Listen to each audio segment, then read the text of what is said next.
네, 할렐루야. 네, 이 자리에 오신 성도 여러분들을 예수님의 이름으로 환영하고 또 축복합니다. 이렇게 좋은 또 예배당에서 예배를 드릴 수 있다는 것은 참 놀라운 하나님의 은혜인 줄로 믿습니다. 우리가 그리고 믿음 생활을 이렇게 충실하게 또 매일매일 주님 만나는 그날까지 이렇게 이어갈 수 있다는 것 또한 하나님의 은혜인 줄로 믿습니다. 우리가 가진 믿음은 정확하게 말씀드리면 예수 그리스도에 대한 믿음입니다. 살아계신 예수님은 오늘도 저와 여러분들 가운데 계셔서 생명을 공급해 주실 줄 믿습니다. 그 예수님에 대해서 정말 잘 이야기해 주는 복음서가 바로 요한복음이라고 할 수 있습니다. 이 요한복음에서는 예수님께서 자신을 비유로 들어서 많은 사람들에게 나는 누구다라고 강조한 내용들이 많이 나오고 있습니다. 나는 생명의 떡이다. 나는 세상의 빛이다. 나는 양의 문, 또 선한 목자다. 나는 부활이요 생명이다. 나는 길과 진리, 생명. 나는 참 포도나무다. 라고 많은 사람들이 예수 그리스도에 대해서 꼭 알았으면 좋겠다라는 간절한 심정으로 많이 비유를 들어서 말씀해 주셨습니다. 그러니까 이러한 비유를 볼 때마다 들을 때마다 여러분 어떠한 생각이 드십니까? 왜 이렇게 복잡하게 설명하십니까 예수님? 이런 생각이 드십니까? 아니요, 예수님이 참으로 우리 인생에 없어서는 안 될 존재이시구나. 예수님만이 우리를 살리실 수 있는 유일한 분이시구나. 전능하신 분, 우리가 붙잡아야 될 분이시구나 라고 이렇게 깨닫지 않겠습니까? 저 또한 마찬가지입니다. 오늘 특별히 요한복음 말씀에는 예수님을 생명의 물을 공급하는 분으로 이야기하고 있습니다. 사랑하는 성도 여러분, 물은 우리가 살아가는 데 있어서 필수적인 요소라고 할 수 있습니다. 물을 한 3일에서 7일 동안 마시지 않으면 사람이 탈수 증상이 온다라고 합니다. 그리고 신진대사가 올바르게 이루어지지 않고 장기에도 손상이 오고 그래서 사람이 오랫동안 살 수 없어 죽게 된다라고 합니다. 그러니까 우리 신체의 구성 성분의 약 70%가 수분으로 이루어져 있지 않습니까? 그러니까 우리의 세포가 움직이고 계속 우리 안에서 순환이 일어나려면 이 물이 계속 공급되어야지만 살 수 있는 것입니다. 여러분, 무더운 여름입니다. 여러분들 운동 열심히 하고 계시죠? 달리기나 우리가 열심히 하는 그 운동을 하면 땀이 많이 흐릅니다. 그러면 우리가 무엇을 찾습니까? 물을 마시고 싶죠. 왜 물을 마십니까? 물을 마셔야 살 것 같으니까. 여러분, 이것은 본능적인 행동입니다. 물을 마셔야 우리 몸이 살 수 있기 때문에 그렇게 본능적으로 물을 먹어야 되겠다, 물을 마시지 않으면 죽을 것 같으니까 물을 꼭 마셔야 되겠다라고 이런 생각이 드는 것입니다. 그렇게 목마를 때에 여러분 옆에 100만 원짜리 스테이크가 있다라고 한번 생각해 보십시오.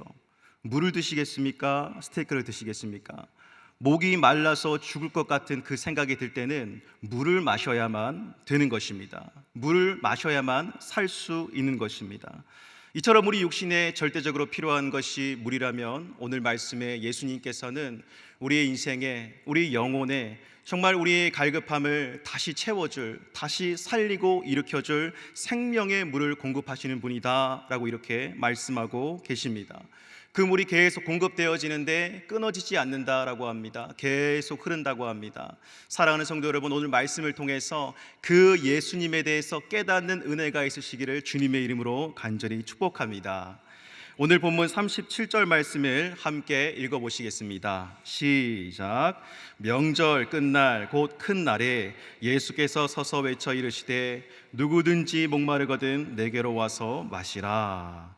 예수님은 명절 끝날에 많은 사람들 앞에서 중요한 말씀을 외쳐 말씀하셨습니다. 이 명절은 이스라엘의 3대 절기 중에 하나인 바로 초막절을 이야기합니다. 이 초막절은 어떠한 절기냐? 그러니까 이스라엘 백성들이 40년 동안 광야 생활을 했죠. 번듯한 집이 없었습니다. 그러니까 초막을 짓고 생활했습니다. 그런데 하나님께서 그들에게 계속해서 공급해 주셨죠. 그들을 살려주셨습니다. 만나와 메추라기로, 그리고 시시때때로 돕는 은혜로 계속해서 살아가게 하셨습니다. 그것을 기념하는 절기가 바로 이 초막절입니다.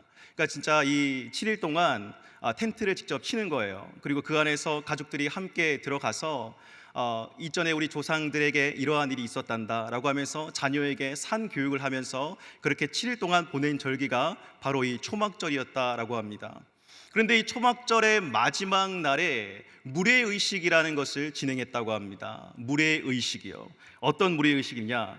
제사장들이 실로암 연못에 황금으로 만든 주전자를 들고 갑니다. 행렬을 이루어 가면서 찬양합니다. 자, 주전자에 물을 가득 채운다라고 합니다. 그 주전자에 물을 가득 채울 때에 이 말씀을 서로 외쳤다라고 합니다. 우리 이사야서 12장 3절 말씀 함께 읽어보시겠습니다. 시작. 그러므로 너희가 기쁨으로 구원의 물들에서 물을 기르리로다. 아멘. 기쁨으로 구원의 우물들에서 물을 기르리로다. 그러니까 이 우물에서 물을 뜬다는 행위 자체는 바로 구원의 우물들에서 물을 기른다라고 하는 것을 상징하는 것을 말하는 거예요.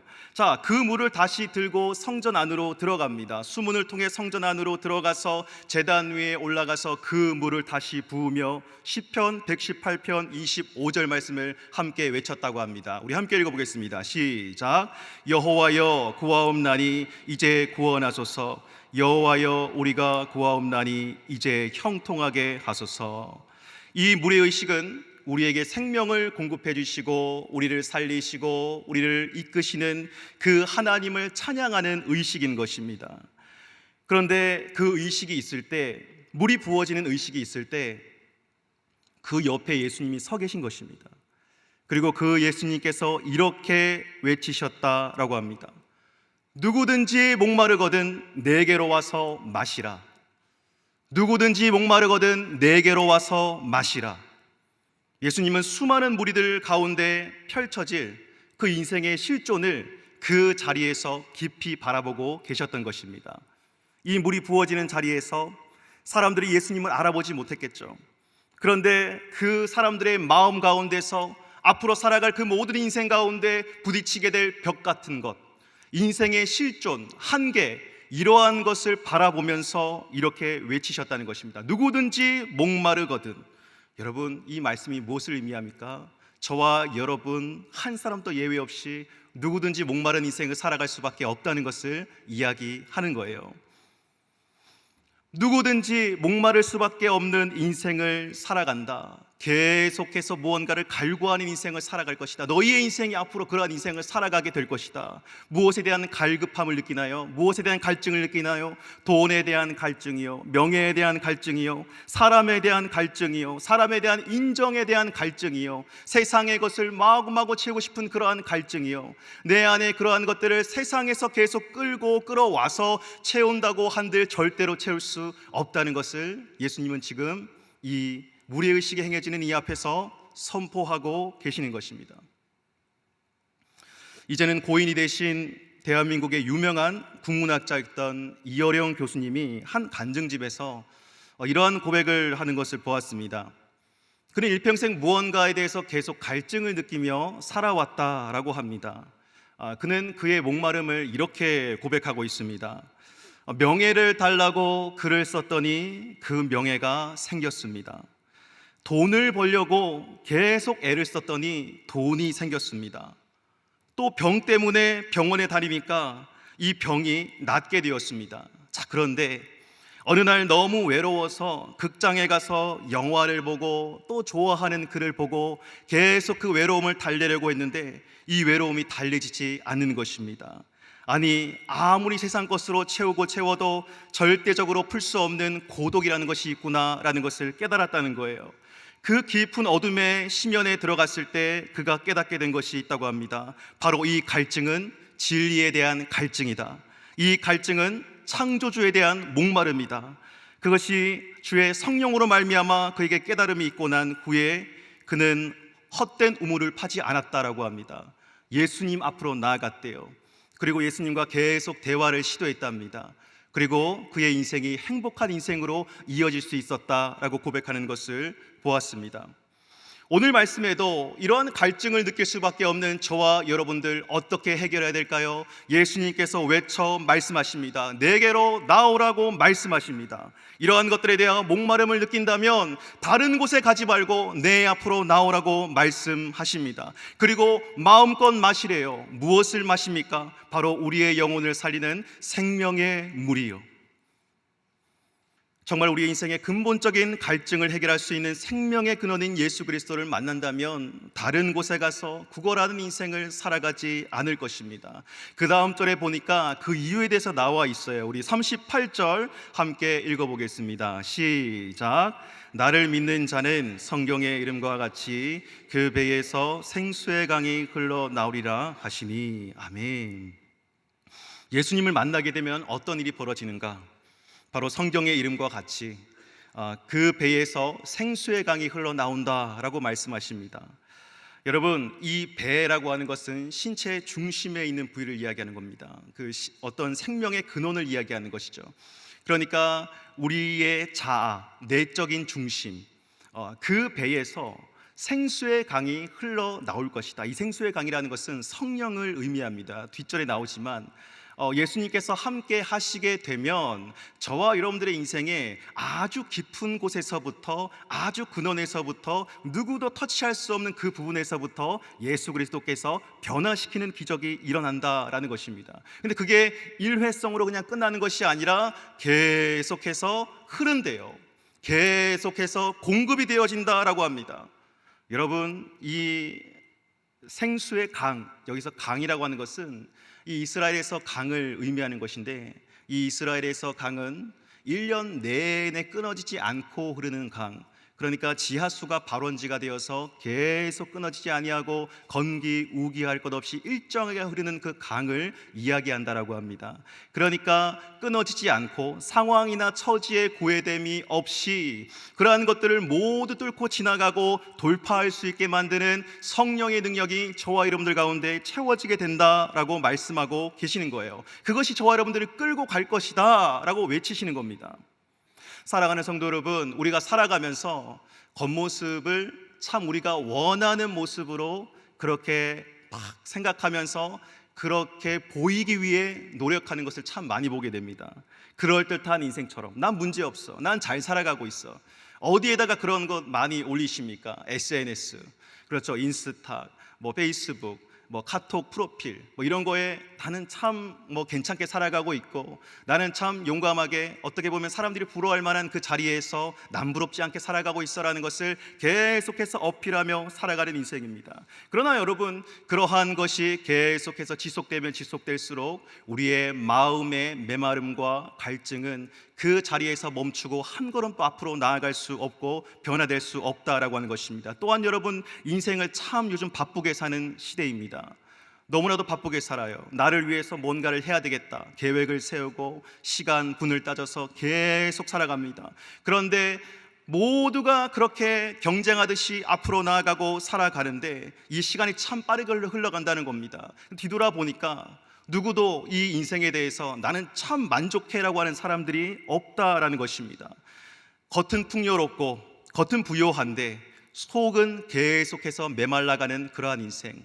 여러분, 현대사회의 문제가 바로 풍요 속의 빈곤이라고 하지 않습니까? 우리의 영적인 부분에서도 마찬가지입니다. 외면은 정말 그럴듯하게 잘 가꿔져 있고 부족함이 없으나 이 영적인 고갈, 이 영적인 갈급함은 계속해서 내 안에서 살려달라라고 외치고 있는 것입니다.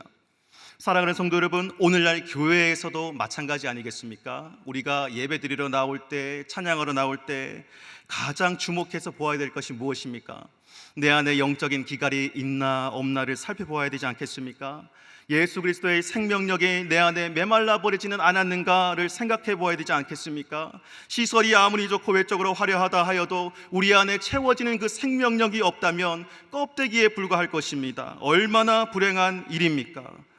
세상 사람들이요, 이 안에서, 교회 안에서 그 영적인 목마름을 채우지 못하면 다 어디서 채워오시는지 아십니까? 밖에서 채워옵니다. 밖에서 다 이만큼 가지고 들어옵니다. 교회에서 그걸 다 풀어놓습니다. 여러분, 그러면 이 교회가 정상적인 기능을 할 수가 없는 거예요. 하나님께서 이 교회를 든든히 서가라고 말씀하셨는데 하나님의 뜻이 아니라 세상의 뜻이 이 가운데에 들어와서 뒤죽박죽 되어버리는 것입니다. 아니요, 교회는 그러한 것이 아니라 이 안에서 우리가 채우고 채워가지고 넘쳐 흘러가지고 세상 가운데 이것을 들고 나가야 하는 것이 교회인 줄 믿습니다. 살아있는 교회인 줄 믿습니다. 정말 우리의 인생 가운데 여러분, 이 갈증을 해결할 수 있는 생명의 근원인 그 예수 그리스도를 만나시기를 주님의 이름으로 간절히 축복합니다. 여러분, 우리의 인생 가운데 연약함을 알고 계신 예수님께서는 계속 우리를 바라보시면서 살 길을 열어주시는, 정말 우리를 사랑하시는 하나님이십니다. 이어지는 39절 말씀을 보니까 그 예수님의 마음이 더 선명하게 나와 있는 것을 보게 됩니다. 우리 39절 말씀 함께 읽겠습니다. 시작. 이는 그를 믿는 자들이 받을 성령을 가리켜 말씀하신 것이라. 예수께서 아직 영광을 받지 아니하셨으므로 성령이 아직 그들에게 계시지 아니하시더라. 아멘. 예수님과 함께하는 자들은 계속해서 배에서 생수의 강이 흘러나온다라고 합니다. 이것이 믿는 자들이 받을 성령을 가리켜 하신 말씀인데, 지금 이 말씀이 선포되는 이 자리 가운데서는 예수님이 아직 승천하지 아니하셨으므로 사람들이 이 성령의 존재에 대해서는 잘 몰랐다라고 하는 것입니다. 근데 성경에 보면 계속 시간이 흐르면 흐를수록 예수님이 부활하실 때, 또 부활하셔서 사람들에게 나타나셨을 때 요한복음 20장 22절 말씀에 보면 이렇게 나와 있습니다. 우리 함께 읽어보겠습니다. 시작. 이 말씀을 하시고 그들을 향하여 숨을 내쉬며 이르시되 성령을 받으라. 이 성령이 그들 가운데 임하는 것을 예수님께서 이미 작정하셨다, 이미 예비하셨다. 그 성령이 임하였을 때 다른 사람이 될 것이다. 이전과 같지 않을 것이다. 인생의 목적과 삶의 방향을 정확하게 깨달아 알게 될 것이다. 하늘의 것을 붙잡게 될 것이다. 여러분, 이 땅에서 기적을 보려면 이 땅의 것을 먼저 붙잡는 것이 아니라 하늘의 것을 먼저 붙잡아야 이 땅에서 기적이 일어나게 될 줄 믿습니다. 하늘의 것을 간절하게 붙잡고 주시옵소서, 주시옵소서 구하니까 예수 그리스도의 능력이 30배, 60배, 100배의 결실을 맺게 되는 거예요. 사도 바울은 에베소서 5장 18절 말씀에 이렇게 외치고 있습니다. 함께 읽겠습니다. 시작. 술 취하지 말라. 이는 방탕한 것이니 오직 성령으로 충만함을 받으라. 아멘. 여러분, 술에 취하지 말고 성령에 취하라고 말씀하십니다. 여러분, 술 좋아하시는 분들 있지요? 술을 어떻게 마십니까? 술을 언제 마십니까? 여기는 술 마시는 분들이 한 분도 안 계시죠? 예, 술을 언제 마십니까? 저는 어렸을 때 저희 아버지가 술을 좀 좋아하셨습니다. 제가 막걸리도 받아오고 했습니다. 그러니까 아버지께서 슬플 때도 술을 마셨고, 기쁠 때도 술을 마셨고, 시도 때도 없이 술을 마셨습니다. 술 마시는 거는 뭐 언제 마신다 정해진 때가 없더라고요. 계속 묵상하듯이 마시는 거예요. 마시고 마시고 또 마시고 또 마시고 또 막 감정에 겨워가지고 또 마시고 또 묵상하고, 그렇게 계속해서 술을 마신다라는 것입니다. 여러분, 이 사탄이 얼마나 교묘한지, 여러분, 이 술에 취하는 게 원래 우리가 그렇게 취해야 되는 것이 아니라 성령에 취해서 성령을 매일같이 붙잡고 성령과 한 몸이 되어서 그렇게 성령을 매일 붙잡고 살아가야 되는 것이 우리의 인생인데, 사람들이 지금 다른 것에 취해가지고 성령에 취해야 된다는 말을 깨닫지 못하고 그렇게 살아가는 것입니다. 사랑하는 성도 여러분, 성령님께서 배에서 생수의 강이 흐르듯이 계속해서 우리 안에 살아가는 지혜와 지식과 또 어려움을 해결할 수 있는 돕는 손길들과 또 현실을 하나님의 관점으로 바라볼 수 있는 하나님의 비전과, 그리고 하나님께서 허락하시는 하늘의 귀한 보물들을 계속해서 깨달아 알게 하실 줄로 믿습니다. 이러한 것이 그냥 일회성으로 끝나는 것이 아니라 지속적으로 1년 내내 흐르는 강처럼 이루어질 것이다 라고 말씀하고 계십니다. 여러분, 초대교회 성도들의 삶이 어떠했습니까? 시키지 않았는데 뭐 해라 100번 얘기해도 여러분, 우리의 마음이 안 움직이면 못하는 것입니다. 그런데 시키지도 않았는데도 성령이 그 마음 가운데 계시니 하나님 안에서 한 마음을 품게 되고 자신의 모든 것을 기꺼이 드려서 연약한 자들을 돕게 되고 또 예배에는 감격이 넘쳤습니다. 그 예배의 자리를 떠나지 않았습니다. 계속해서 기도가 부를 듯 일어나게 되었습니다. 마가의 다락방에 성령을 체험하는 제자들도 마찬가지였습니다. 막힘없이 그 인생을 살아가는 하나님의 힘에 붙잡혀서 예수 그리스도를 증거하는 담대한 인생이 되었다. 예수님을 증거해라 100번 1000번 말해도 그 마음이 움직이지 않아서 상황과 환경을 바라보며 두려워 떨며 그 자리에 멈춰 있었던 그 제자들에게 성령이 임하니까 시키지 않았는데도 열방 가운데 땅끝까지 전하며 그 예수 그리스도를 증거했다라고 하는 것입니다. 사랑하는 성도 여러분, 주의 성령이 우리 안에 임하시면 저와 여러분들의 삶도 그렇게 될 줄로 믿습니다. 지금 저희 교회에서는 청년부, 교육부, 또 우리 사랑부 친구들이 여름 수련회 또 성경학교를 진행했고 지금 또 진행 중에 있습니다. 귀한 다음 세대 아이들을 보면 참 가슴이 아프기도 하고 또 이 아이들을 위해서 기도를 많이 해야 되겠다라는 생각을 하게 됩니다. 여러분이 여름 성경학교, 여름 수련회 자리 아이들이 왜 갑니까? 거기서 무엇을 합니까? 예수님 앞에 나와서 아이들이 물을 마시는 자리가 그 성경학교 자리인 줄로 믿습니다. 이 아이들에게는 갈급함이 있어요. 목마름이 있습니다. 부모조차 보지 못하는 이 영적인 기갈이 있어요. 그것을 해결해 주어야만 이 아이들이 하나님 형상을 회복하며 담대하게 살아갈 수 있는데 이 교회에서조차 이 세상의 원리가 들어오다 보니 너무 바쁜 나머지 예수님을 만날 시간마저 없어지는 겁니다. 그러나 1년에 단 한 번 정말 우리는 중요한 날을 정했죠. 여름 성경학교, 여름 수련회. 그 날에 다 나오라. 누구든지 목마르거든 예수 그리스도께로 다 나오라. 그리고 마음껏 마시라. 그래서 그 자리에 나와서 우리 귀한 아이들이 생명의 물을 계속해서 마시고 있는 것입니다. 사랑하는 성도 여러분, 이제 며칠이면 중요한 날이 또 우리 앞에 놓여져 있습니다. 무슨 날입니까? 무슨 날입니까, 여러분? 전교인 수련회입니다. 참으로 기대가 많이 됩니다, 여러분. 말씀 전하시는 목사님들이 그 말씀을 준비해 오실 때 저는 말씀을 준비하면서 이런 생각이 들었어요. 그 말씀을 준비하실 때 마치 실로암 연못에 가서 그 황금으로 된 그 물동이에다가 물을 가득 받아서 이 제단으로 가지고 와서 이것을 이 위에다 붓는 것과 똑같다. 이게 초막절 의식입니다. 무료 의식입니다. 마치 그것과 똑같다라는 생각을 하게 되었습니다. 그 목사님들이 한가득 담아 오실 겁니다. 그리고 이 강단에서 그 물이 부어질 것입니다. 예수 그리스도를 통해서 저와 여러분들에게 부어질 것입니다. 사랑하는 성도 여러분, 우리가 그 자리에 나오기 위해서 우리의 의무감 같은 것은 필요 없습니다. 그저 예수님께서 누구든지 목마르거든 내게로 나와서 마시라. 내가 마음껏 주겠다라고 말씀하신 것입니다. 사랑하는 성도 여러분, 우리가 기도해야 될 것이 있습니다. 우리 귀한 목사님들 그 황금 그 그릇에 물을 담아 오실 때에 정말 그 물이 한 방울도 흐르지 아니하고 다른 곳에 떨어지지 아니하고 이 강단에 폭포수처럼 흘러 넘치게 하여 주시옵소서. 특별히 하나님께서 그 모든 한 사람 한 사람을 붙잡으사 이 자리에 나온 그 물을 받아 먹기 위해 나온 영혼들의 갈급함과 그 갈증을 해결해 달라고 그렇게 기도하는 저와 여러분 되시기를 주님의 이름으로 간절히 축복합니다. 마지막으로 우리 오늘 말씀 본문 한번 돌아가 보도록 하겠습니다. 이어지는 40절부터 44절까지의 말씀의 내용에는 그 예수님의 말씀이 끝나자마자 사람들이 다양한 반응을 보이는 내용이 나와 있습니다. 이 40절 말씀에 보니까 예수님이 그 말씀을 하시자마자 어떤 사람이 예수님을 그분은 바로 선지자다라고 이렇게 이야기합니다.